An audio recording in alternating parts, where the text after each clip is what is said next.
Buenas noches y bienvenidos a Sala de Prensa de Caracol Ahora. La noticia política del día es el encuentro que sostuvo en la Casa Blanca de los Estados Unidos el presidente Gustavo Petro con su homólogo, el presidente de los Estados Unidos, Joe Biden. Por más de una hora estuvieron sentados ambos mandatarios, ambos jefes de Estado, pero el presidente Gustavo Petro también fue acompañado de gran parte de su gabinete ministerial. Ahí, en esa reunión y en las fotos que se conocen de este encuentro, se vio al embajador de Colombia en los Estados Unidos, Luis Gilberto Murillo, al ministro de Justicia, Néstor Osuna, al ministro de Defensa, Iván Velázquez, y al canciller de Colombia, Álvaro Leiva Durán. Por parte también del presidente Joe Biden lo acompañó Antony Blinken, una de sus manos derechas en esta administración. Fueron varios los puntos que tocaron y hoy ese es el tema que tenemos aquí en la mesa de Sala de Prensa. Y por eso hemos invitado a Sebastián Vitar, internacionalista, a quien saludamos. Sebastián, bienvenido como siempre. Buenas noches, muchas gracias. Y también saludamos a Manuel Alejandro Rairán, que también es internacionalista. ¿Cómo está? Buenas noches, Luis Miguel. Un gusto y cordial saludo a todos los televidentes de Sala de Prensa Caracol. Bueno, pues fueron varios los acontecimientos que se presentaron, la llegada, este era un encuentro muy esperado. Sebastián, ¿se cumplió las expectativas que de pronto se tenían de este encuentro? Sobre todo, lo pregunto es por los intereses que habían por parte de Venezuela. Sí, se cumplieron las expectativas. Ahora toca bajar un poquito el nivel de las expectativas que se han manejado en prensa y en algunos círculos en el gobierno, dado que muchas de las promesas que se hicieron posiblemente van a tener un camino muy difícil para concretarse y algunas de ellas nunca se concretarán. Pero el objetivo del encuentro, más que esas promesas específicas, es reforzar la relación. Y la relación definitivamente quedó muy estrecha después de esa reunión. El presidente Biden hizo unos comentarios bastante positivos a Petro y se refirió a Colombia como esta Keystone, lo llamó él, como esta puerta de entrada o este lugar especial que tienen los Estados Unidos para acercarse a América Latina. Ese fue un punto muy favorable. También habló de una forma muy positiva sobre Petro y sobre las ideas que Petro ha hablado en general, a pesar de que muchas veces ha sido muy confrontacional en contra de los Estados Unidos. En algunos discursos, Biden resaltó las cosas positivas que ha dicho Petro en algunos de los ámbitos en donde Biden tiene concordancia con él, y en general fue un encuentro muy cordial que dejó la relación estrecha. De todas maneras, debemos quitarnos la idea de que todo lo que se dijo después de la reunión, o incluso lo que dijo Biden durante la reunión en términos de dinero, y de promesas específicas, se va a cumplir de un día para otro, porque eso no va a ser así, pero sí es una señal muy positiva de que la relación sigue siendo estrecha y los dos países quieren mantenerla de esa manera. Profesor Rairán, yo quiero que ampliemos un poquito y ahondemos en este tema de Venezuela. Dijo textualmente el mandatario de los colombianos, el presidente Gustavo Petro, que la semana entrante va a haber una conferencia donde se va a hablar sobre todo este tema de Venezuela y se buscan dos salidas. El tema de las elecciones, una democracia en donde los venezolanos vuelvan a elegir sus nuevos gobernantes, y también insistió en que se debe desactivar o se debe dar una desactivación de las sanciones políticas y económicas. Eso sí aclaró que Estados Unidos no puso ningún tipo de condiciones y que estarían dispuestos pues a empezar a tocar el tema. ¿Esto es un espaldarazo a lo que está sucediendo en Venezuela y de pronto ese objetivo que tenía el presidente Gustavo Petro de este viaje? Sí, yo antes de responder esa pregunta, yo creo que me parece además muy acertada. Creo que esta primera reunión era relevante porque se estaba mirando qué tan rápido iba a poner en el acelerador el presidente Petro en algunas reformas en relación con Estados Unidos, y segundo, qué tan receptivo va a estar Biden frente a esas solicitudes. En cuanto a la pregunta sobre Venezuela, creo yo que Gustavo Petro tiene unos intereses propios dentro de su agenda de campaña y otros personales. En términos personales, quiere ser un gran líder de la región. En términos de la propuesta de campaña, yo lo enmarco en un elemento clave que se relaciona con el acuerdo o con esta negociación con Venezuela, y es el tema de la paz total.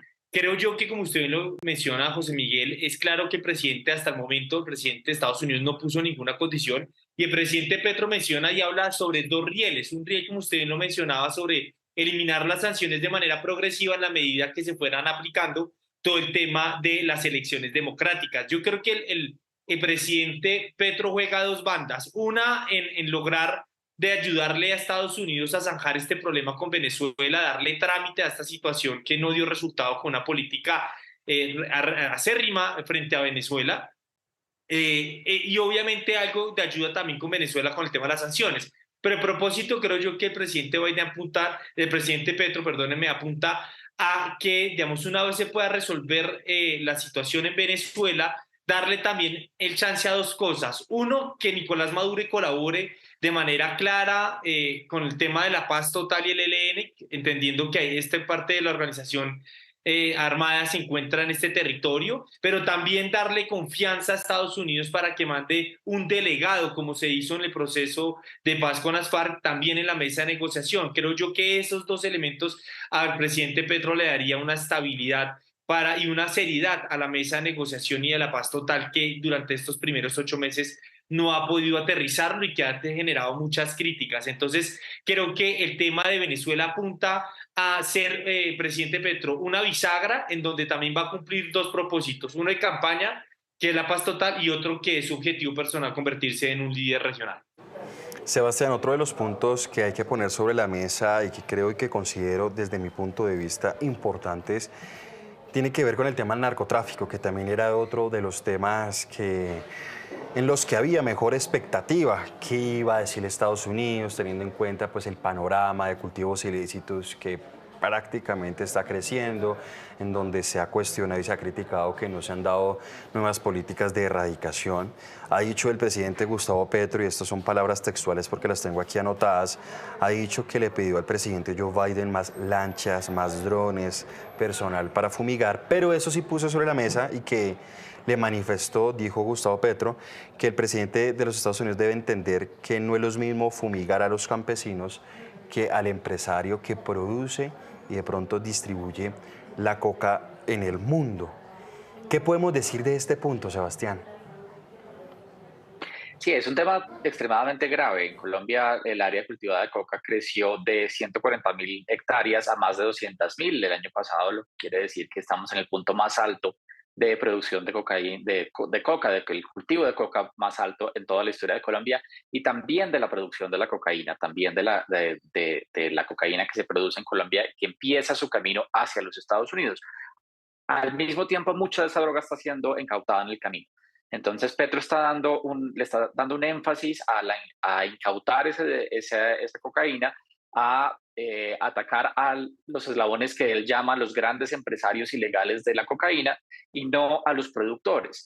Ahora, esto es algo que definitivamente a los Estados Unidos para los Estados Unidos no va a ser satisfactorio, porque el discurso de que con solamente atacar a los transportadores de la coca, a los grandes empresarios de la coca que le están sacando hacia los Estados Unidos, eso no va a ser suficiente si en Colombia se cultiva cada vez más y si se produce cada vez más. No importa cuánto se alcance a incautar en el camino, con todo esto que se está produciendo, pues la coca sigue llegando a los Estados Unidos en cantidades bastante grandes. De todas formas, estas son discusiones que se tienen más en privado. Lo mismo que en el tema de Venezuela, en los temas más sensibles, eso se va a tener en privado, y el presidente Petro va a poder salir a decir que hay una relación muy positiva y que hay un compromiso de los Estados Unidos positivo. Posiblemente los Estados Unidos ayude al gobierno Petro con estos requerimientos que está haciendo en términos de lanchas, en términos de satélites, de más equipos de comunicación, de drones, pero el equipo de Biden muy seguramente tuvo una conversación en privado con el equipo de Petro, expresándole la preocupación porque estamos en un nivel de cultivo de coca y de producción de coca que no se veía ni siquiera en el momento más grande de Plan Colombia. Entonces es una cosa muy difícil en donde Petro pues al final pudo salir sin la compañía de Biden a dar algunas respuestas a los periodistas y por lo tanto tuvo bastante laxitud para poder dar su opinión de lo que había quedado de la reunión, pero quiero insistir en que esta no es una reunión de promesas reales que vayan a llegar de un día para otro a Colombia. Esta es una reunión en donde se muestra un apoyo de los Estados Unidos hacia Colombia y hasta ahí podemos esperar. En ese sentido fue muy positiva, pero no podemos esperar se materialicen unos cambios muy grandes en la política de drogas. Eso no ha estado dentro de la agenda de los Estados Unidos. Y a pesar de que Petro ha tenido algunos discursos en ese sentido, pues a lo que puede esperar en este momento es que no haya una condena abierta como la que sí tuvo Trump al comienzo de su mandato en contra del presidente Santos, una condena abierta que podría llegar incluso a una desertificación de Colombia en la lucha contra las drogas. Mientras que eso no se dé, mientras que el gobierno de los Estados Unidos no esté criticando abiertamente la política de drogas del presidente Petro, pues tenemos una relación más o menos funcional, pero en privado. Lo que sí sabemos es que muchos miembros del gobierno de los Estados Unidos pues sí tienen unas preocupaciones muy grandes por el área cultivada de coca. Así es. Ese punto que usted resalta, Sebastián, es muy importante. Esto es un buen paso, es un primer paso de un acercamiento bilateral entre ambos países que pueden generar un impacto muy positivo, y tengo que decirlo, para la economía de nuestro país, obviamente por el tema del dólar. Es un espaldarazo de pronto también para los empresarios, de pronto llega un poco más la calma para el inversionista. Pero, profesor Reirán, creo que las declaraciones, y no sé cómo lo ven ustedes, y específicamente el profesor Reirán, fueron de pronto muy formales. Una cosa es lo que dice el Congreso y lo que le ha exigido al Congreso de los Estados Unidos a Colombia en materia de narcotráfico, donde han lanzado alertas, incluso han amenazado, si lo podemos calificar de esta manera, en reducir los costos en donaciones y en ayudas a Colombia por la falta de políticas y la falta de erradicación. ¿Usted cree que de pronto dentro de esas reuniones que de pronto también dice Sebastián, o hace referencia a Sebastián, que son esas reuniones que son más privadas, pudo haber ese jalón de orejas o eso se puede dar más adelante? No, la verdad no creo que hubiesen esas jalones de orejas. Yo creo que, de hecho, es la reunión cordial también que tuvo el presidente Biden con Nancy Pelosi, creo que también muestra de ese espaldarazo institucional bipartidista de Estados Unidos hacia Colombia. De hecho, las declaraciones formales plantean que Gustavo Petro genera esa estabilidad del país dentro de la democracia, la paz, la libertad. Y creo que eso pues se evidenció no solamente con la reunión del presidente Biden, sino también con la reunión de Nancy Pelosi. Ahora bien, yo también considero, estoy de acuerdo con Sebastián, creo que si bien puede hacerle, digamos, algunos comentarios sobre el tema de los cultivos de droga, de mata de coca, creo yo tampoco que Estados Unidos vaya a soltar de manera sencilla y fácil la lucha contra las drogas, porque no hay que olvidar, José Miguel, que la lucha contra las drogas también ha sido una política y una herramienta para la injerencia en asuntos internos del país. ¿No? Esto viene desde Plan Colombia, entre otros, y eso le ha permitido pues a Estados Unidos poder influir en decisiones en Colombia, y creo que eso no lo van a soltar así que tan fácil. El segundo elemento creo que no lo van a soltar en la medida que ya estamos hablando ahora del fentanilo, ¿no? Como una nueva tema de la agenda política de esta lucha contra las drogas de Estados Unidos. Si bien Petro, tercer punto, si bien Petro menciona el tema de atacar a los grandes empresarios de las drogas, creo que no toca lo que realmente es el fondo. Se sigue quedando en la lucha contra las drogas dentro de Centroamérica y Latinoamérica, pero no habla por ningún lado sobre cómo se limpia la plata en Estados Unidos, empresas en Delaware. Es decir, el enfoque de la lucha contra las drogas se mantiene en esa época tradicional donde se habla solamente del cultivo, el procesamiento y el transporte, pero se sigue ignorando la otra parte del narcotráfico, que es el consumo de los estadounidenses como el país número 1 en consumo en el mundo, pero 2, también los negocios que se hacen y el lavado de plata del narcotráfico en el territorio estadounidense. Eso no se toca. Y por último, que me genera mayor preocupación de esta reunión, realmente son 2 temas. El primero de ellos es que cuando, como le decía bien Sebastián, creo que eso le dio un margen de acción al presidente Petro de dar una opinión en relación con la reunión, pero él, digamos, responde el tema de la lucha contra las drogas con un tema de la reforma agraria. Y a mí eso me preocupa porque creo yo que parte de la campaña del presidente Gustavo Petro es que la reforma se hace es con el campesinado y no se establece con los estadounidenses. Y creo yo que aquí también va a zanjarse ese tema de, ok, lucha contra las drogas versus reforma agraria, pero reforma agraria ¿bajo qué intereses? ¿O bajo qué enfoque? ¿El de Colombia o el de Estados Unidos?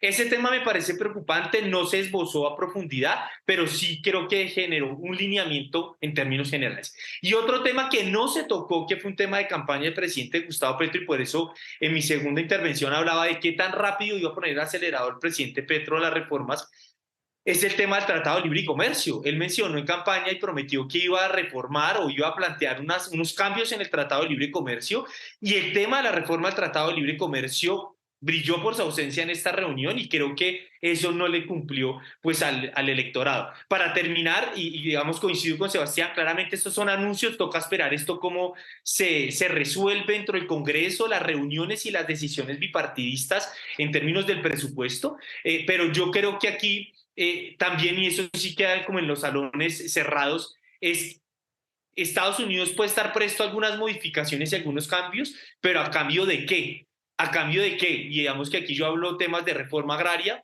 segundo el tema de la Amazonía y tercero el tema de la isla Gorgona. Entonces, digamos, ¿hasta qué punto Gustavo Petro está dispuesto para hacer esa agenda, modificar su agenda personal y política en campaña, y qué promesas va a cumplir y qué otras no? Sebastián, el profe Reirán ya me puso sobre la mesa el otro tema que quería tratar aquí en sala de prensa y tiene que ver con la reforma agraria. Dijo textualmente el presidente de los colombianos que le pidió a los Estados Unidos cómo ayudar a una reforma agraria. Inclusive le puso un ejemplo que quiere hacer algo muy similar a la política que quiso implementar John F. Kennedy. ¿Usted qué piensa sobre esto? Bueno, es un poco ambicioso pensar que se puede hacer una nueva alianza para el progreso como la que se hizo en épocas de Alberto Lleras Camargo en Colombia. Eso fue un programa que se hizo frente a una amenaza de intereses soviéticos en América Latina, y en este momento no tenemos esa amenaza para los Estados Unidos tan evidente. Por lo tanto, no está el ambiente geopolítico como para que los Estados Unidos se involucre con un programa tan grande como fue la Alianza para el Progreso hace varias décadas. Sin embargo, los Estados Unidos ha continuado enviando dinero por los últimos 20 años o más a Colombia, desde el comienzo de Plan Colombia e incluso antes, pero el dinero de ayuda de cooperación internacional de los Estados Unidos sigue fluyendo hacia Colombia. Ese no se ha acabado y de hecho pues ha mantenido en los niveles de los cientos de millones de dólares anuales, y eso es un dinero que el Congreso de los Estados Unidos tiene que tener un apoyo bipartidista, y una vez que se ofrece ese dinero, pues es un dinero que una parte importante va para temas de seguridad, de erradicación o el combate hacia el narcotráfico, pero una parte también va hacia temas de desarrollo. Y por ese rubro, por los temas de desarrollo, podría entrar un dinero importante para que el gobierno siga cumpliendo la promesa de comprar hectáreas para poder dárselas a los campesinos. Por un lado está la promesa de las hectáreas de tierra que se le deben a las personas involucradas en el proceso de paz con las FARC, que es una cantidad bastante grande de tierra que se tiene que distribuir, pero también está las nuevas promesas que ha hecho Gustavo Petro sobre la distribución de tierras en Colombia. Entonces los Estados Unidos podrá apoyar de pronto con algún dinero para que se compren algunas de esas hectáreas. Sin embargo, estamos extremadamente lejos de cumplir esas metas. No va a ser suficiente con un apoyo de los Estados Unidos, y ese es uno de los asuntos más importantes hoy en día, que el mismo presidente Petro ha dicho que no hay con qué comprar esa tierra, no hay con qué darle a las víctimas del conflicto para darles la reparación que se merecen, ni tampoco para cumplir las metas completas de lo que inicialmente se requiere para poder hacer esa reforma agraria. Entonces habrá un apoyo, habrá algo de dinero, eso no es controversial, eso es un apoyo que los Estados Unidos ha venido dando durante todas las presidencias recientes, y eso no debería ser algo que nos preocupe mucho de la relación hoy en día. Sin embargo, pues tampoco debemos tener unas expectativas demasiado grandes, porque esas no se vienen a cumplir. Ya me quedan dos temas y profesor Reirán, quiero tocar con usted el tema de la paz total, porque tampoco habló mucho del tema de la paz total el presidente Gustavo Petro en estas declaraciones que dio posteriormente al encuentro con Joe Biden. Se le preguntó que si se mencionó algo de la paz total, si se mencionó algo de la implementación de los acuerdos de paz, y él no dio muchos detalles. ¿Será que no se tocó este tema que es tan importante y que es la bandera principal de esta administración? Pues yo creo que sí se abordó, pero creo que todavía no se ha hablado a público y abiertamente para mirar esos temas tan pequeños.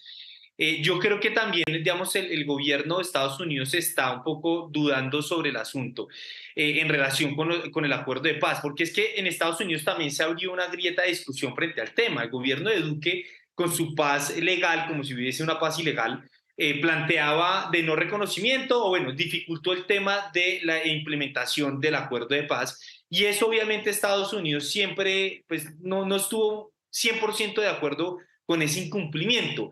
Hoy Washington evidencia, y como lo hemos evidenciado en las últimas semanas en Colombia, se ha mostrado que de hecho el presidente Gustavo Petro también ha hecho algunas críticas sobre el acuerdo de paz que se desarrolló bajo el gobierno de Juan Manuel Santos, y eso obviamente también genera desconfianza pues, a Washington en el sentido de, bueno, pero si hubo un acuerdo, ¿por qué no lo implementan? ¿O por qué ahora empiezan a atacar este acuerdo? ¿O por qué de hecho con los excombatientes o con estas personas de las FARC que incumplieron el acuerdo, por qué hay que volver a negociar con ellos? Y creo que eso Estados Unidos todavía no lo tiene claro, y digamos que por eso creo que tampoco se tocó, no lo van a hablar en esta primera instancia en público. Yo creo que esto todavía está en diálogo. Y creo que el segundo punto, creo yo que la manera, desde mi lectura, el tema de la paz total a nivel interno no ha sido tratado de la mejor manera.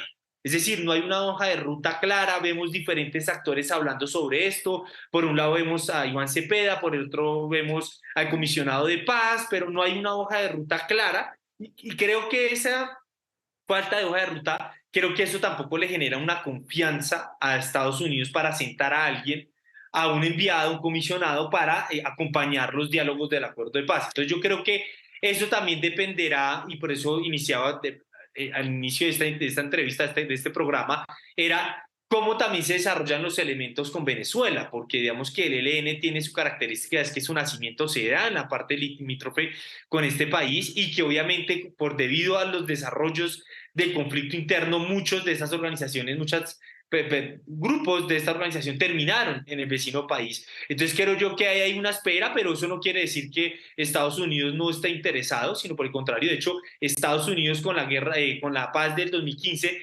siempre ha estado interesado en la medida de que si Colombia se pacifica, pues Estados Unidos puede hacer más negocios en Colombia, y obviamente abre nuevos espacios geográficos en Colombia donde pues digamos que era imposible llegar, y que obviamente lo ven como una oportunidad. Entonces creo yo que en este momento lo están viendo con mucha precaución, con mucha cautela, mientras se desarrollan a nivel interno estos diálogos, pero también cómo se va desarrollando esto en Venezuela.